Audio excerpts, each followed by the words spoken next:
हरे कृष्ण, राधे राधे। प्राचीन समय में पुरुषोत्तमपुरी में एक ब्राह्मण रहता था। उसका नाम था भद्रतनु। वह देखने में सुंदर था और पवित्र कुल में उत्पन्न हुआ था। माता पिता उसे बचपन में ही अनाथ करके परलोक चले गए। कोई संरक्षक न होने से भद्रतनु युवावस्था में कुसंग में पड़ गया। युवावस्था, धन, स्वतंत्रता और कुसंग, इन चारों में से एक ही मनुष्य को पतन के मार्ग पर ले जाने को पर्याप्त है। जहाँ चारों हों वहाँ तो विनाश आया ही मानना चाहिए। भद्रतनु कुसंग के प्रभाव से स्वाध्याय, संयम, नित्य कर्म आदि से विमुख हो गया। सत्य, अतिथि सत्कार, उपासना आदि सब उसके छूट गए। वह धर्म का निंदक हो गया। सदा परधन और पर स्त्री को पाने की घात में रहने लगा। भोगासक्त और काम क्रोध परायण हो गया। जुआ, चोरी, मदिरापान प्रवृत्ति दोष उसमें आ गए। नगर के पास ही सुमध्या नामक एक सुंदरी वैश्य रहती थी। बुरे संग में पड़कर उसका पतन हो गया था और परिस्थितिवश उसको वैश्या बनना पड़ा। किंतु इस वृत्ति से उसे बहुत घृणा थी। वह अपनी दशा पर सदा दुखी रहती, पछताती, पर उससे छूटने का मार्ग नहीं था। मनुष्य का एक बार पतन हो जाने पर फिर संभलना बहुत कठिन होता है। भीड़ में जो गिर पड़ता है उसका कुचल जाना ही सहज संभाव्य है और वह कदाचित ही उठ पाता है। कुछ ऐसी ही दशा होने पर भी सुमध्या ने साहस नहीं छोड़ा। उसके हृदय में धर्म का भय था, परलोक पर विश्वास था, ईश्वर पर आस्था थी। अपने उद्धार के लिए वह भगवान से सदा प्रार्थना करती रहती थी। भद्रतनु का उस पर बड़ा प्रेम था। वह तो कामुक था और वैश्या के सौंदर्य पर लट्टू था, पर सुमध्या उससे सचमुच प्रेम करती थी। अनेक स्थानों से उबकर वह उस ब्राह्मण कुमार से अनुराग करने लगी थी। उसने भद्रतनु को अनेक बार समझाना चाहा। जुआ, शराब आदि के भयंकर परिणाम बतलाकर उसे दोष मुक्त करने के प्रयत्न में वह लगी ही रहती थी। इस ब्राह्मण युवक के पतन से उसे बड़ा दुख होता था, परंतु उसे यह भरोसा नहीं था कि वह छोड़ दे तो भद्रतनु सुधर जाएगा तथा और कहीं न जाएगा। फिर वैश्या के पेट का भी सवाल था, अतः भद्रतनु को वह इस कुमार्ग से रोक नहीं पाती थी, मन मारकर रह जाती थी। एक दिन भद्रतनु के पिता का श्राद्ध दिवस आया। श्रद्धा न होने पर भी लोक निंदा के भय से उसने श्राद्ध कर्म किया, किंतु उसका चित्त सुमध्या में लगा रहा। श्राद्ध कार्य से छुटकारा पाकर वह वैश्या के यहाँ पहुँच गया। देर होने का कारण बतलाकर कामियों के प्रलाप के समान उसने सुमध्या के सौंदर्य तथा अपनी आसक्ति की लंबी चौड़ी बातें की। सुमध्या ब्राह्मण कुमार की मूर्खता पर हंस रही थी। उसे भद्रतनु पर क्रोध आया। उसने कहा, अरे ब्राह्मण, धिक्कार है तुझे। तेरे जैसे पुत्र के होने से अच्छा था कि तेरे पिता पुत्रहीन ही रहते। आज तेरे पिता का श्राद्ध दिन है और तू निर्लज्ज होकर एक वैश्या के यहाँ आया है। तूने शास्त्र पढ़े हैं, तू जानता है कि जो मनुष्य श्राद्ध के दिन स्त्री सहवास करता है, परलोक में उसके पितर तथा वह भी वीर्य भक्षण करते हैं। मेरे इस शरीर में हड्डी, मांस, रक्त, मज्जा, मल, मूत्र, थूक आदि के अतिरिक्त और है क्या? तू क्यों इस नरक कुंड में कूदने आया है? ऐसे घृणित शरीर में तूने क्यों सौंदर्य मान लिया है? क्या मनुष्य शरीर तुझे पाप कमाने के लिए ही मिला है? मैं तो वैश्य हूँ, अधम हूँ। मुझ में आसक्त होकर तो तेरी अधोगति ही होनी है। यही आसक्ति यदि तेरी भगवान में होती तो पता नहीं अब तक तू कितनी ऊंची स्थिति को पा लेता। जीवन का क्या ठिकाना है? मृत्यु तो सिर पर ही खड़ी है। कच्चे घड़े के समान काल कभी भी जीवन को नष्ट कर देगा। तू ऐसे अल्प जीवन में क्यों पाप में लगा है? विचार कर। मन को मुझसे हटाकर भगवान में लगा। भगवान बड़े दयालु हैं, वे तुझे अवश्य अपना लेंगे। सुमध्या के वचनों का भद्रतनु पर बहुत प्रभाव पड़ा। वह सोचने लगा, सचमुच मैं कितना मूर्ख हूँ। एक वैश्या में जितना ज्ञान है उतना भी मुझ दुरात्मा में नहीं है। ब्राह्मण कुल में जन्म लेकर भी मैं पाप करने में लगा रहा। जब मृत्यु निश्चित है तब मृत्यु के पश्चात पाप का दंड भोगने के लिए यमराज के पास जाना भी निश्चित ही है। तब क्यों मैं और पाप करूं? मैंने तो जब तब अध्ययन, पूजन, हवन, तर्पण आदि कोई सत्कर्म किए नहीं। मुझसे भगवान की उपासना भी नहीं हुई। अब मेरी क्या गति होगी? कैसे मेरा पापों से छुटकारा होगा? इस प्रकार पश्चाताप करता वह सुमध्या को पूज्य भाव से प्रणाम करके लौट आया।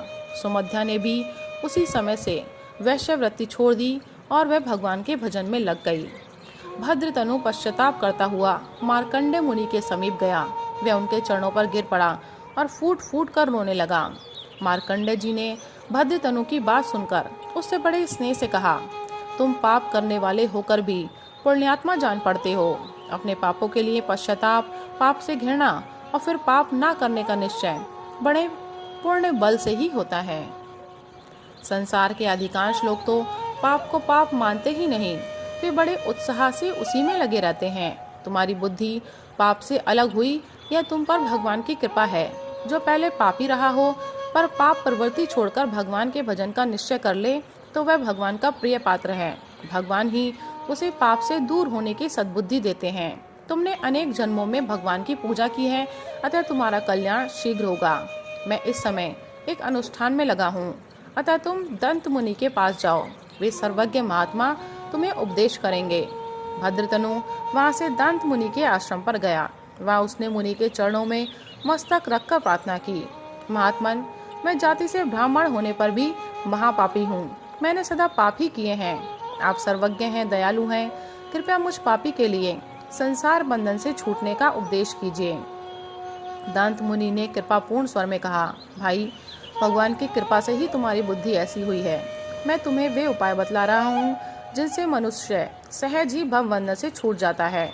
मुनि ने भद्रतनु को पाखंड का त्याग, काम, क्रोध, लोभ, मोह, मद, मत्सर, असत्य और हिंसा का त्याग, ये दो निषेध रूप तथा दया, शांति, दम का सेवन करते हुए भगवान की पूजा, भगवान नामों का जप तथा अहरो व्रत, पंच महायज्ञ और भगवत गुणानुवाद श्रवण, ये 4 विधि रूप उपदेश किए। भद्रतनु ने इन साधनों को भली भांति समझ जाने की प्रार्थना की तो मुनि ने बताया, नंबर 1, वेद शास्त्र सम्मत कर्मों को छोड़कर दूसरा कर्म करने वाला पाखंडी है और शास्त्र अनुकूल अपने वर्ण आश्रम धर्म का पालन करने वाला सज्जन है। नंबर 2, कामनी, कंचन आदि विषयों को सेवन करने की इच्छा काम कहलाती है। अपने विपरीत काम होते देख या अपने अपमान तथा निंदा से जो हृदय में जलन होती है वह क्रोध है। दूसरे को धन के पाने की इच्छा लोभ है।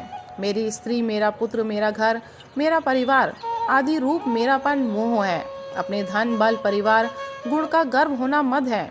दूसरे अपने से श्रेष्ठ क्यों हैं, ऐसी डहा को मत्सर कहते हैं। सबको सुख पहुंचाने वाले यथार्थ वचन को सत्य कहते हैं और जो वाणी इससे उल्टी है वह असत्य है। दूसरे को हानि पहुंचाने का विचार और यत्न हिंसा है। इन सब का त्याग करना चाहिए। नंबर 3, दूसरे के कष्ट को दूर करने की इच्छा दया है। जो कुछ प्राप्त हो उस थोड़े में ही तृप्ति मान लेना शांति है। बुरे कार्यों से चित्त को हटाना दम है। सुख दुख, शत्रु मित्र सब में एक सा भाव रखना समदृष्टि है। भगवान पर विश्वास करके गंध, पुष्प, धूप, दीप आदि से श्रद्धा के साथ भगवान के शिव विग्रह की पूजा करना आराधना है। नंबर 4, दोपहर और मध्य रात्रि में भोजन न करना अहरोत्राद व्रत है तथा भगवान के साथ आत्मा के एकत्व का बराबर स्मरण करना विष्णु स्मरण है। नंबर 5, ब्रह्म यज्ञ, नर यज्ञ, देव यज्ञ, पितृयज्ञ और भूत यज्ञ, ये 5 महायज्ञ हैं। नंबर 6, ओम नमो भगवते वासुदेवाय, यही 12 अक्षर मंत्र जप करने में सर्वोत्तम है।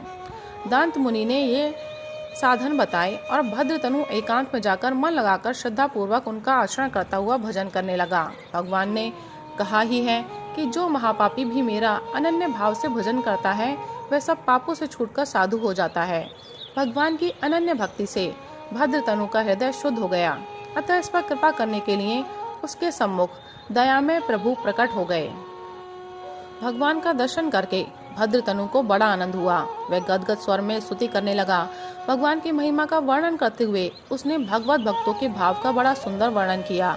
उसने कहा, भगवान, जिनका भजन करके लोग समस्त विपत्तियों से छूट जाते हैं और परम पद प्राप्त कर लेते हैं, उन आप में मेरा मन लगा रहे। जो धन, स्तुति, दान, तपस्या के बिना केवल भक्ति से ही संतुष्ट होते हैं, उन आप में मेरा मन लगा रहे। जो कृपा पूर्वक गौ, ब्राह्मण और साधुओं को नित्य हित करते हैं, जो दीन, अनाथ, वृद्ध और रोगियों का दुख दूर करते हैं, जो देवता, नाग, मनुष्य, राक्षस और कीट पतंग में भी समान भाव से विराजमान हैं, जो पंडित, मूर्ख, धनी, दरिद्र सब में समदृष्टि हैं, जिनके तनिक लीला पूर्वक रोष दिखलाने पर पर्वत भी तृण के समान हो जाता है और जिनके तुष्ट होने पर तृण भी पर्वताकार हो जाता है, उन आप में मेरा मन लगा रहे। जैसे पुण्यात्मा पुरुष का मन पुण्य में, पिता का पुत्र में तथा सती स्त्री का अपने पति में लगा रहता है, वैसा ही मेरा मन आप में लगा रहे। जैसे कामी का मन स्त्री में, लोभी का धन में, भूखे का भोजन में, प्यासे का जल में, गर्मी से व्याकुल का चंद्रमा की शीतलता में और जाड़े से ठिठुरते का सूर्य में लगा रहता है, वैसे ही मेरा मन आप में लगा रहे। इसके पश्चात भद्रतनु को अपने पापों का ध्यान आया। उसने उनका जो वर्णन किया वह साधकों के बड़े काम का है, उनसे सबको बचना चाहिए। उसने कहा, प्रभु, मैंने बुद्धिमान होकर पर स्त्री का संग किया, मोहवश अवध्य का वध किया, अज्ञान में पड़कर विश्वासघात किया, अघाद्य खाया और न पीने योग्य सुरापान किया, लोभवश दूसरे का धन हरण किया, भ्रूण हत्या, व्यभिचार, परनिंदा, हिंसा आदि पाप किए, शरणागत का अहित किया, दूसरे की जीविका नष्ट की, दूसरे को लज्जित करके नीचे दिखाया, अयोग्य से दान लिया, रास्ते, देव स्थान, गौशाला आदि में मलमूत्र त्याग किया, हरे वृक्ष काटे, स्नान और भोजन को जाते मनुष्य को रोका, पिता माता के प्रति अभक्ति और अश्रद्धा की, घर आए अतिथि का सत्कार नहीं किया, जल पीने के लिए दौड़कर जाती हुई गायों को रोक दिया, प्रारंभ किए व्रत को बीच में ही छोड़ दिया, पति पत्नी में भेद डाला, भगवत कथा में विघ्न किए, मन लगाकर दूसरे की निंदा सुनी, जीविका चलाने वालों का तिरस्कार किया, दूसरों की पाप चर्चा सुनी, याचकों और ब्राह्मणों का अपमान किया। ऐसे ऐसे सहस्त्रों पाप मैंने अनेक जन्मों में किए, परंतु आज वे सब दूर हो गए। आज मैं आपका दर्शन करके कृतार्थ हो गया। प्रभु, दया में आपको नमस्कार। भगवान की कृपा का अनुभव करके भद्रतनु विहल होकर उनके चरणों पर गिर पड़ा। भगवान ने उसे उठाकर हृदय से लगा लिया। भगवान का दर्शन करते ही भद्रतनु की मुक्ति की इच्छा दूर हो गई। वह तो भक्ति का भूखा उठा था। उसने भगवान से प्रार्थना की, प्रभु, आपके दर्शन से मैं कृतार्थ हो गया, फिर भी मैं आपसे एक वरदान मांगता हूँ। आपके चरणों में जन्म जन्म मेरा अनुराग अविचल रहे। भगवान ने उसे सख्य भक्ति प्रदान की। उसके अनुरोध पर उसके गुरु दांत मुनि को भी भगवान ने दर्शन दिए। दांत मुनि ने भी भगवान से भक्ति का ही वरदान मांगा। गुरु शिष्य दोनों को कृतार्थ करके भगवान अंतर्धान हो गए। भक्ति में जीवन बिताकर अंत में गुरु दांत मुनि और उनके शिष्य भद्रतनु दोनों ही भगवान के परम धाम को प्राप्त हुए। तो प्रभु प्रेमियों, प्रभु भक्तों, आप भी अपनी श्रद्धा, प्रेम और विश्वास बनाए रखें तथा नाम जप करते रहें और भगवान की कृपा की अनुभूति करें। राधे राधे, हरे कृष्ण।